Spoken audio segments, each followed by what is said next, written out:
नमस्कार दोस्तों, मैं राजकुमार मौर्य। बहुत बड़ी खबर आ चुकी है उत्तर प्रदेश की राजनीति से ओम प्रकाश राजभर की सीट को लेकर।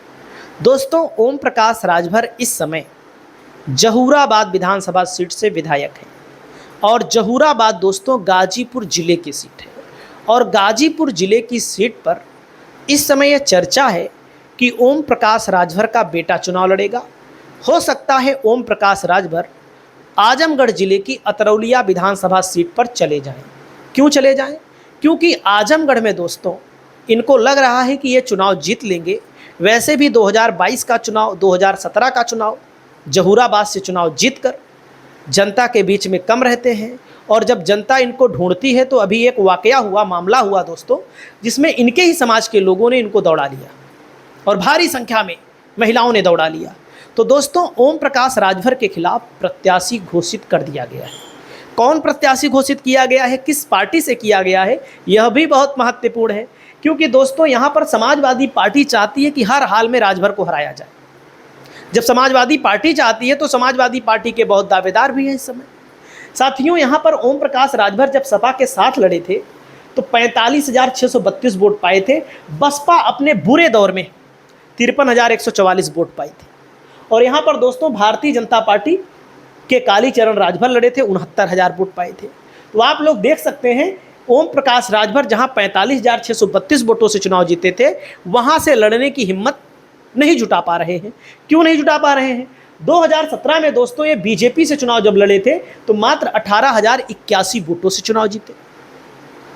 ध्यान दीजिएगा, 2017 में बीजेपी की लहर थी। यहाँ पर सपा 2012 में जीती है। उसके पहले बसपा यहाँ पर कई बार चुनाव जीत चुकी है दोस्तों। जब बसपा कई बार चुनाव जीत चुकी है तो बहुजन समाज पार्टी ने ओम प्रकाश राजभर के बेटे जहाँ से चुनाव लड़ना चाहते हैं, अरुण राजभर, या हो सकता है ओम प्रकाश राजभर खुद लड़े अतरौलिया से और अपने बेटों को लड़ाएं जहूराबाद से। तो यहाँ पर बहुजन समाज पार्टी की ओर से राजभर प्रत्याशी के तौर पर मनोज राजभर का टिकट घोषित कर दिया गया है। अब आप लोग सोचेंगे एक कौन है? ओम प्रकाश राजभर इनको बच्चा मानते हैं, लेकिन मैं आपको बता दूं दोस्तों, बच्चा नहीं है, नेता हैं। हकीकत में इनकी जो पकड़ है, आपको मैं बताना चाहूँगा, युवाओं में बहुत अच्छी है। युवाओं के साथ साथ यहाँ पर जातिगत समीकरण बसपा का ठीक ठाक है। तो राजभर का यहाँ पर हारना तय है, चाहे बेटे लड़े चाहे पिताजी लड़े। और यहाँ पर अब मुकाबला होने जा रहा है समाजवादी पार्टी का और बहुजन समाज पार्टी का। क्यों ऐसा मैं बोल रहा हूं? क्योंकि दोस्तों मैं आपको बताना चाहूंगा, कालीचरण राजभर बीजेपी से दावेदारी ठोक रहे हैं। अब क्या बीजेपी ओम प्रकाश राजभर के बेटे को देगी या कालीचरण राजभर को देगी? क्योंकि कालीचरण राजभर यहां पर विधायक रहे हैं और 2022 का चुनाव समाजवादी पार्टी के सामने लड़े, मतलब समाजवादी पार्टी के गठबंधन से ओम प्रकाश राजभर थे। तो दोस्तों यहाँ पर ओम प्रकाश राजभर की स्थितियों को लेकर मैं आपको बताना चाहूँगा, सही नहीं दिखाई दे रही हैं। सादाब फातिमा एक तरफ से तैयारी कर रही हैं समाजवादी पार्टी से, और यहाँ पर दोस्तों कुशवाहा जी तैयारी कर रहे हैं, चौहान जी तैयारी कर रहे हैं। और यहाँ पर मैं आपको बताना चाहूँगा, जातिगत समीकरण बहुत महत्वपूर्ण रखता है। साथियों, यहाँ पर जातिगत समीकरण में देखेंगे, देखो दलित मतदाता वह दलित है देखो जो बसपा को वोट देता है, मतलब 70-75 हज़ार लिखा है, 50,000 वोटों पड़े वाला है। और बसपा तो पिछली बार प्रचार नहीं की थी, अब प्रचार करेगी, अपने लोगों को उभारेगी, नहीं तो बसपा पार्टी ही खत्म हो जाएगी।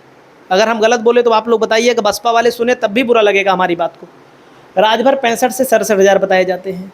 यह वोट बट जाना है दोस्तों, कुछ सपा में जाना है, कुछ भाजपा में जाना है, कुछ बसपा में आना है। क्यों? अगर राजभर का लड़का चुनाव लड़ा तो बसपा का राजभर यहाँ पर ज़्यादा वोट पाएगा, यह भी मैं आपको बता रहा हूँ। क्यों? क्योंकि उनको लोग 2 बार देख चुके हैं। और यहाँ पर देखिए, यादव मतदाता 44 से 45 हज़ार की संख्या में है। यह समाजवादी पार्टी का कोर वोटर माना जाता है, इसमें कोई दो राय नहीं है। चौहान मतदाता दोस्तों 35 हज़ार की संख्या में है, यह भी इधर उधर जाता रहता है। मुस्लिम मतदाता दोस्तों 30 से 38 हज़ार की संख्या में है, और ये भी समाजवादी पार्टी का वोटर माना जाता है मेन तौर पर। ब्राह्मण और अन्य सवर्ण वर्ग, यहाँ पर दोस्तों, यहाँ पर जो भूमिहार वोट है दोस्तों, यहाँ पर लिखा भले ना हो, भूमिहार हैं। यहाँ पर कुशवाहा आबादी अच्छी खासी है, यहाँ पर निषाद का वोट बढ़िया अच्छा खासा है। हम गलत चीज़ नहीं बताते पब्लिक को।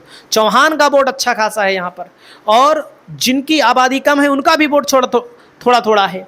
तो हमें नहीं कह रहे हैं कि बसपा जीत ही जा रही है, लेकिन ओम प्रकाश राजभर का नुकसान होता हुआ यहाँ पर दिख रहा है, क्योंकि यहाँ पर बहुजन समाज पार्टी को लेकर मैं आपको बता दूँ, आप लोग देख लीजिए अपनी आँख से, केवल 2012 में सपा जीती है, बस कभी जीती ही नहीं। कालीचरण राजभर दोस्तों यहाँ देखिए, बीएसपी देखो कब कब जीती है। बीएसपी 2007 में जीती है, 2007 के बाद 2002 में देखो जीती है, फिर 1993 में भी जीती है, फिर उसके पहले कांग्रेस रही है। तो कहने का मतलब बीएसपी यहाँ पर कई बार चुनाव जीती है दोस्तों। तो बीएसपी ने इसी लिए यहाँ पर अपना राजभर युवा कैंडिडेट उतार दिया है। ओम प्रकाश राजभर का खाता नहीं खुलेगा।